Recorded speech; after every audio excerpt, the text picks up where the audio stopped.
good, YouTube? It is your boy Sportacular here with a new video, and let me just say this. The Tennessee Titans have finally beaten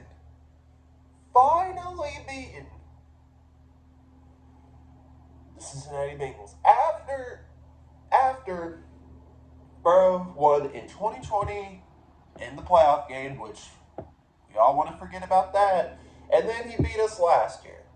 So he was 3-0 going into this game, and everybody had the Cincinnati Bengals winning this game. It was going to be a piece of cake, easy W, can't screw it up, right?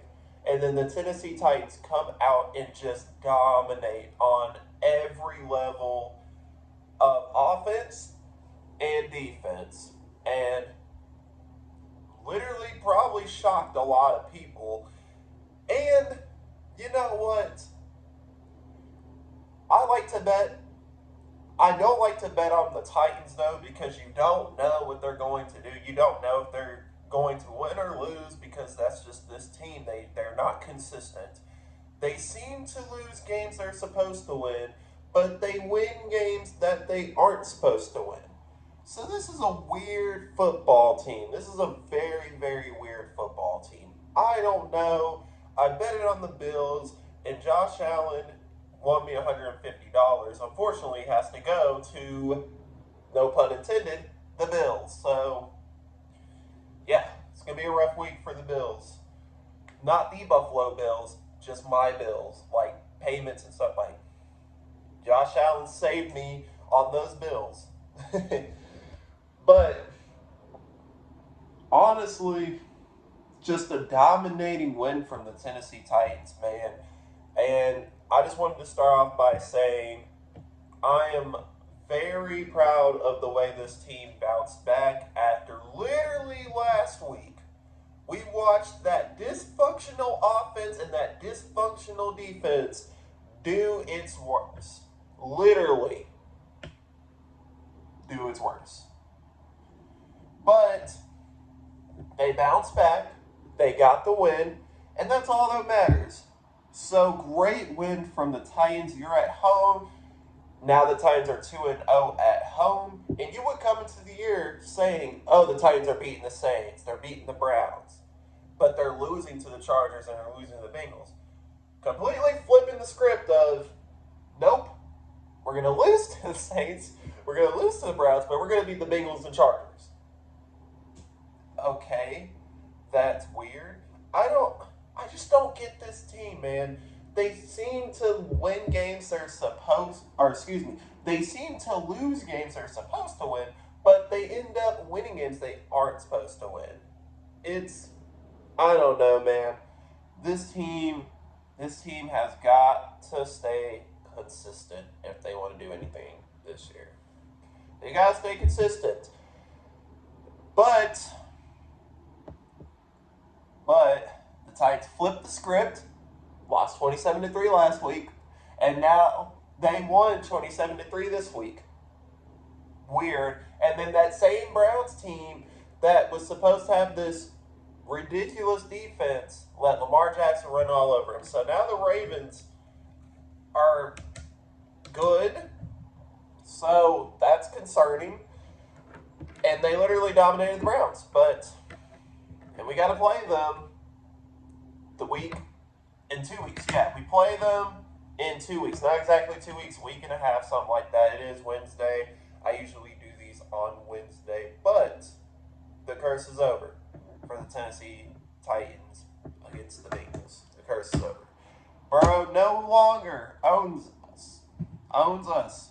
I mean, he technically still does because he's still got the better record, but finally, this team finally won. But let's go into the stats here.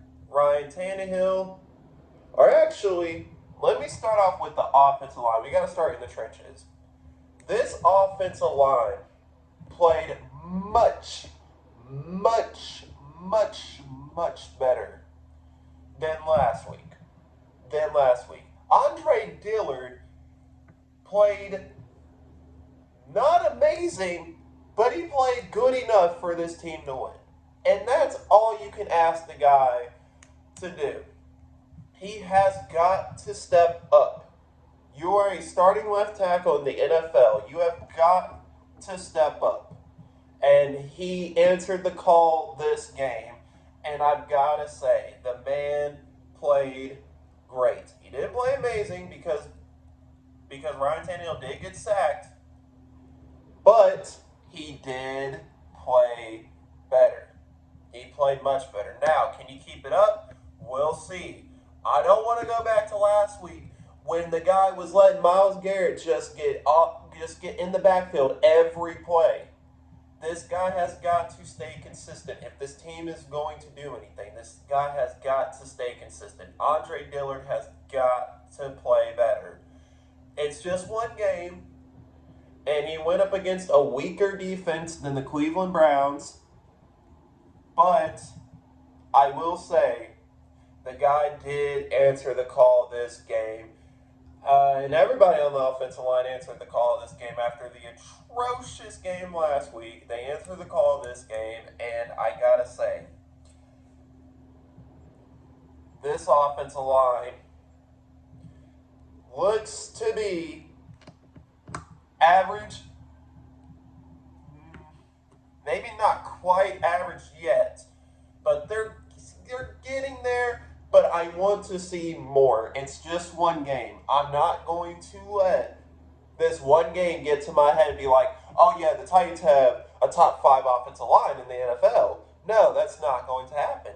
This team needs to prove to me that they can stay consistent. This offensive line has got to prove to me that they can stay consistent. Because if they don't stay consistent, then it's going to be one of those years where Ryan Tannehill is going to get sacked more than 50 times, which is not good. So, Andre Dillard, good game. Now, there were times where they finally sent him help. Of course, he's not going to get help on every play, but the guy played good. And I'm going to talk about it at the end of the video, more about it at the end of the video, but the Titans are apparently getting back Peter Skoronski, Kyle Phillips, and Nicholas, we'll just say NPF. But I wouldn't change this offensive line. I wouldn't. I'd change I put Skoronski back in there immediately, but I wouldn't throw NPF at right tackle if Chris Hubbard's playing well. He's got to come in and be a rotational piece.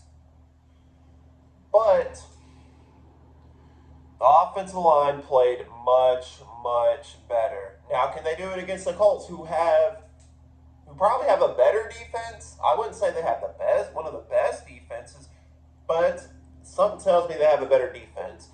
A familiar face. We play them twice a year. And they're at home, and they're coming off of a loss.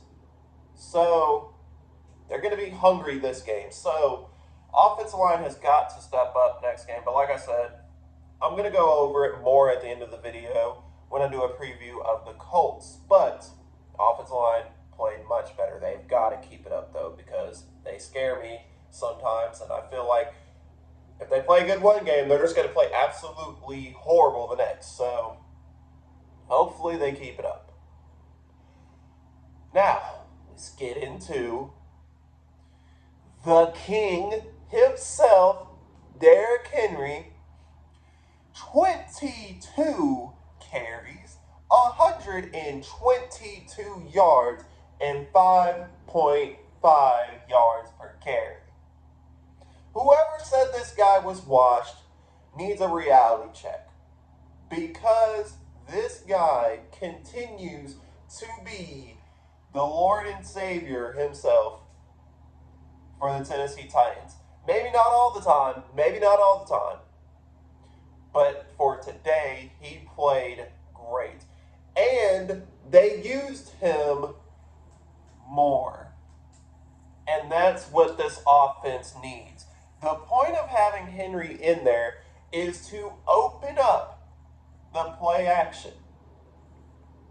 is to open up the offense because I'm starting to see more play action with this team, and Henry needs to be in there more. Tajay Spears, good player, but you need Henry in there more than Tajay Spears. Tajay Spears is probably the best complimentary to Derrick Henry that he's ever had, and he's a rookie, and I'm about to get into him next. But Derrick Henry continues to prove why he is the guy in Nashville. And honestly, after years and years and years of watching this guy play, he's been nothing but special for this team. He has been nothing but special for this team. And he also passed Earl Campbell for, I want to say he's now second all time in the rushing game for most rushing yards in franchise history. Eddie George is ahead of him with 10K. Shout out to Eddie George. 10K, that's really hard to get. And somehow still not in the Hall of Fame. Come on, man. That's Hall of Fame numbers right there. But Derrick Henry could pass him this year. And maybe next year if he's here. Maybe. But 10K, that's a hard thing to get. He also had a touchdown. Which was so special. Did you see that? Breaking tackles and just going to the end zone? That was special. This team needed a spark this game, and I think Derrick Henry was that spark plug that made this engine run, because Derrick Henry continues to be the guy in Nashville. So shout out to him. Ryan Tannehill played good. He had an interception, but the game was out of reach at that point. Nobody cares. Nobody's going to count that on their stat sheet, really. But he was 18 of 25 for 240 yards and a rating of 98.8. And I have to say this for Ryan Tannehill. He's got to have a clean pocket. He's not one of those quarterbacks that can just run on the move. Now, you saw a little bit of that more this game, which was good. But there are times where I'm watching the game, especially this game, and I just saw him standing there, and I'm like, hey, look, the running lane is wide open. But he takes off too late. And he ends up getting sacked, or he ends up losing yards. The guy has got to be a quicker decision maker. I know you're older, but you're a starting QB in the NFL. Figure it out. But he played good. He played pretty good this game. He found the open lanes, which was nice to see. I want to see more. I don't want to go back to last week. I don't want to go back to the Saints game. You need to keep this up. He's no Josh Allen. He's no Mahomes. And he's no Jalen Hurts. He's none of these guys. But he is good enough to win you games. He's good enough to win you games, but he has got to have a clean pocket. He can't run out of the pocket. He can't do that. He just can't do that. But good game from Ryan Tannehill. We need to keep this up, though. I understand this team is going to lose games this year. I understand that. But don't make it as bad as a Cleveland game. Don't make it as bad as the Saints game. You gotta keep it up, buddy. You gotta keep it up. And the offensive line has got to be better. Hopefully Skronsky coming back this week will help out a lot.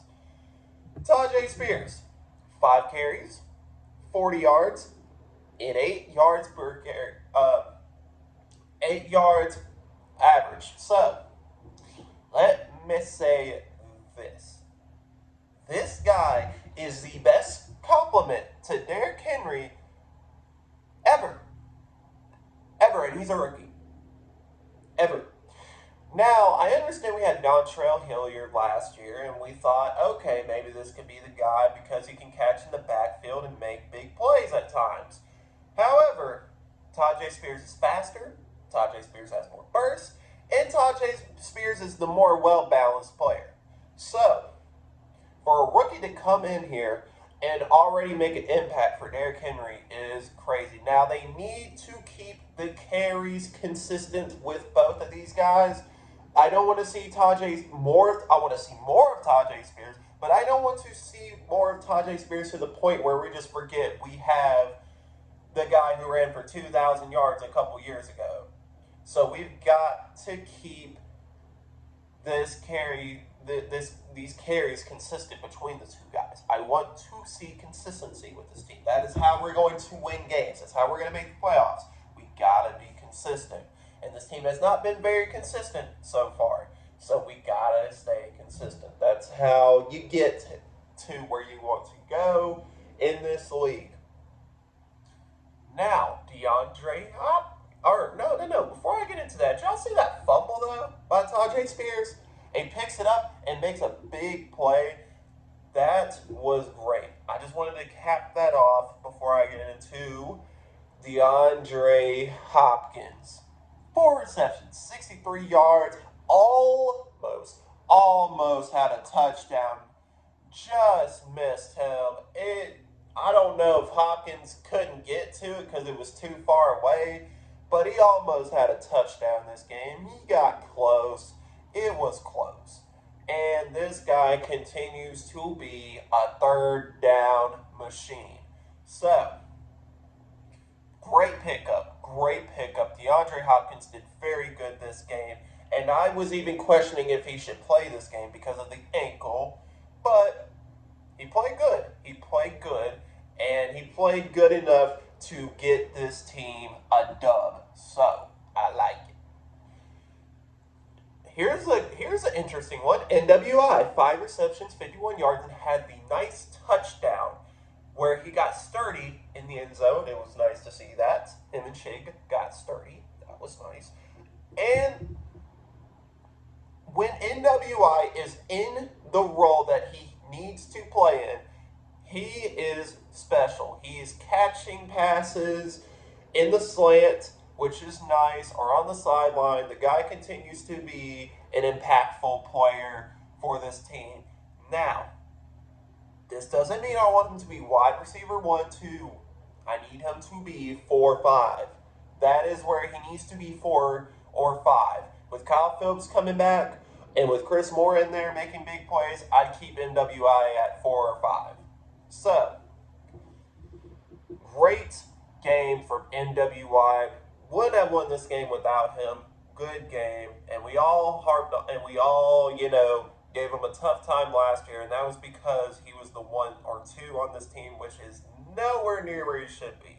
So, and it's no diss on him, but the guy needs to be 4 or 5 on this team. Already went over the offensive line. So, great game for the offense overall. Josh Wiley. Josh Wiley scored his first touchdown off of a Derrick Henry pass, which was nice to see. I want to see more of Josh Wiley. I think he can make an impact on this team. Him and Chig can make an instant impact if they are more involved.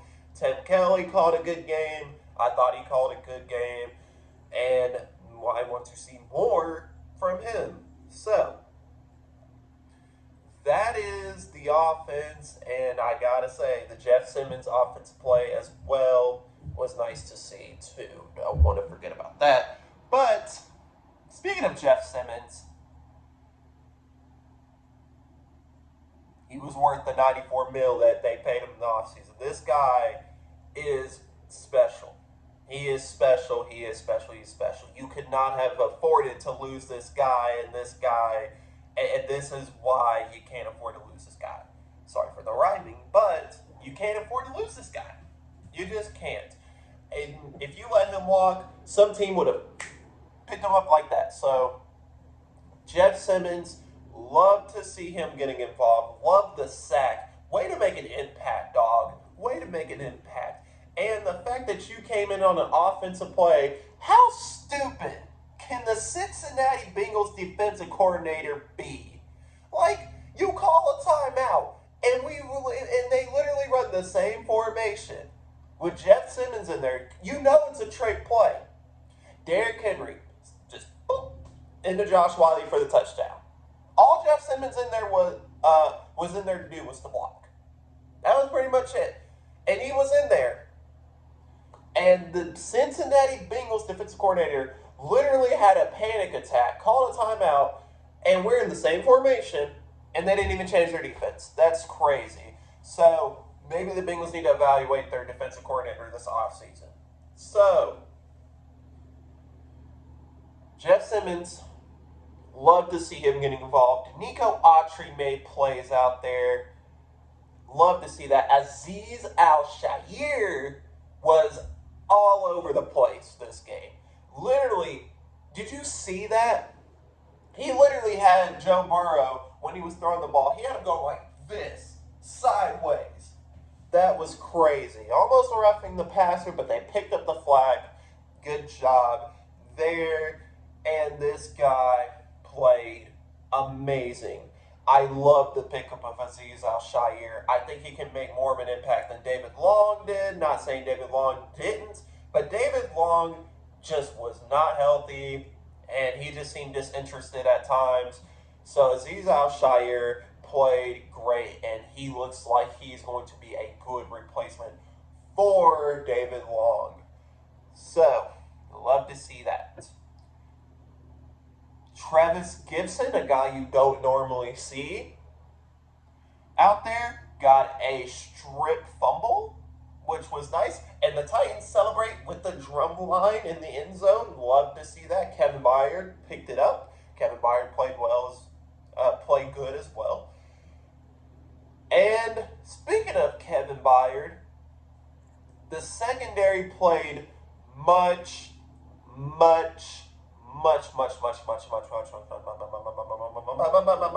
better this game than last week. I don't want to see this team looking like the 32nd secondary in the NFL again. I don't want to see it. I want to see more consistency. I'm going to repeat the word consistency because this team cannot seem to figure out what that means. So, the secondary played much better. Want to see more, but they played much better. Christian Fulton stepped up. Amani Hooker played good. SMB continues to play good.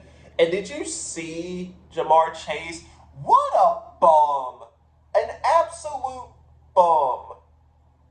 And an absolute sore loser. And an absolute, buffoon. Because apparently this guy decides to go into the locker room. They ask him, why weren't you getting open this game?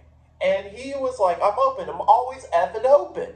That's terrible. That's a recipe for disaster for your locker room. And also, not only that, but it makes you look horrible for your teammates. It just makes you look, everyone's going to look, in the locker room is going to look at you different. This was a team loss from the Cincinnati Bengals. Just like us with the Cleveland Browns last week, it was a team loss. Everybody lost. Everybody didn't coach good or play good. It's the same way here. Nobody played good for the Cincinnati Bengals. Nobody did. Absolutely nobody. Joe Mixon, maybe, but that was it. Everybody played horrible. Offense and defense played horrible.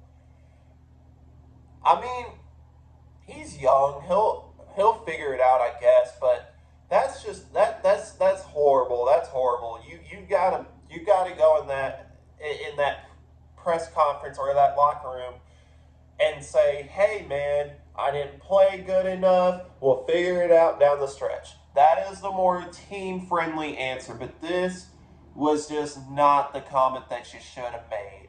And which brings me to my next point. The Bengals just look broken. They look broken. I don't know what it is, but ever since Joe Burrow signed that contract, he's been hurt. This team has only scored, how many points did they score against the Rams? I think it was 19 points. So 6. They've only scored 25 points through 3 games.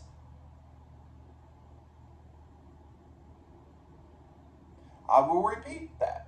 Or no, they played the Ravens. They played the Ravens. I forgot about that. Never mind. Forget what I said. But either way, the Bengals look broken. They look absolutely broken. I don't know if it's the fact that they're not changing some things over there with the play calling or whatever, or if the league has figured them out, or if it's Joe Burrow, his calf. It could. I think it will be. It may be all those things. When Joe Burrow just cannot play right now. He looks like he is just going to continue to get hurt. And the dude on the sideline at the end of the game was like this. Like, you've got to sit him. I know he wants to play. I know he gives you the best chance to win. But this offense needs a spark. Just like when Ryan Tannehill plays like dog water, we've said this. We've got to have someone else in there. The Bengals fans are probably like, we need something else right now because Burrow's hurt. He can't play. And Zach Taylor is going to get him hurt even more. If I'm Zach Taylor, I'm like, no, we cannot afford to lose you right now. It's too early in the season. We will take our losses, but as soon as you come back, we're going to find our offense again because you're going to be healthy. But the locker room, there's just animosity towards the lot. It's just, oh man, it's horrible for the Bengals right now. They just do not look like themselves this year. It's just, I don't know, man. Maybe they'll figure it out down the stretch, but as of right now, they just look completely broken on both sides of the ball. Now we're going to get into Sunday's game. The Colts are coming off of a loss to the Rams, in which they came back from, ended up losing to a Nuka Pakua touchdown at the end of the game. Good job, Rams. Good job. Love it. Okay, but Anthony Richardson is no hurt Joe Burrow. Anthony Richardson scares me because he can run with the football and apparently now he can throw. Like what? So the Titans have got to play even better this game. This is going to be a tough game. This is going to be a really tough game. I know people have us winning this game, but for me personally, I don't know. Because this team has shown me time and time again that consistency is just not a thing in Nashville. Excuse me. It's just not a thing in Nashville. It's just not. If this team wants to win games, they're going to have to stay consistent. Can the Titans find their first road win of the season after going 0-2 on the road so far, 2-0 at home? I can't tell you. I don't know. I don't trust this team enough to say, hey, let's go get this win. I don't know, man. This team just has to be consistent on both sides of the ball. One week we're looking like a top 5 offense in the NFL, and then the next week we're looking like the worst offense in the NFL. So we gotta be consistent. Consistent is the word of the day, Mike Vrabel and the Tennessee Titans. I would probably, think about that word. Think about that. Consistency. That's how we're gonna do it. That's how we're gonna do it. Everyone's going to have to step up this game. The Bengals are just not a good football team this year. But the Colts look like a much better team than the Cincinnati Bengals. So, hopefully, the Titans go out there and play good. I can't give you a score prediction. But if I had to pick the over or under this game, I'm going to say under. I think this is going to be a dogfight. I think both teams are going to play well, and Jonathan Taylor may be back this week. So we gotta step up. And speaking of people coming back, Kyle Phillips might be back in the receiving room. NPF should be back, and the first round pick himself, Peter Skoronski, hopefully will be back this week as well. So help is on the way. Maybe. But this team has got to play good. I don't want to see the Cleveland Browns again. I don't want to see that again. I don't want to see these guys looking like Myles Garrett getting in the backfield. I don't want to see DeForest Buckner or Shaq Leonard getting in the backfield every play. I don't want to see it. We've got to win this game. We've got to win this game. Both sides of the football are going to have to play great. I'm taking the under this game. I think it's going to be under. It's definitely going to be under 50. I don't see these two offenses because specifically the Colts don't really have a good receiving room. So at least that's good to know. Michael Pittman Jr., though, can make plays, so they're going to have to step up and guard him well, as well as they got Alec Pierce. So everyone's going to have to step up this game. Everyone's going to have to step up. This is a divisional game. Take it from them. Take it. You have an opportunity to have the number one seed, the number one seed, excuse my language, the number one team in the AFC South. You have a chance to have first place in the AFC South. Don't F it up. Don't F it up. Don't F it up. Go out there, play great, get that first road win. Let's go Titans. And with that being said, I'm out of here. It's been your boy Sportacular. Make sure you follow me on Instagram at Sportacular. It's going to be down in the description box below. And make sure you subscribe and like the video and comment how you feel about this win and the Colts coming up this Sunday. It's been your boy Sportacular, and I'm out. Peace, y'all.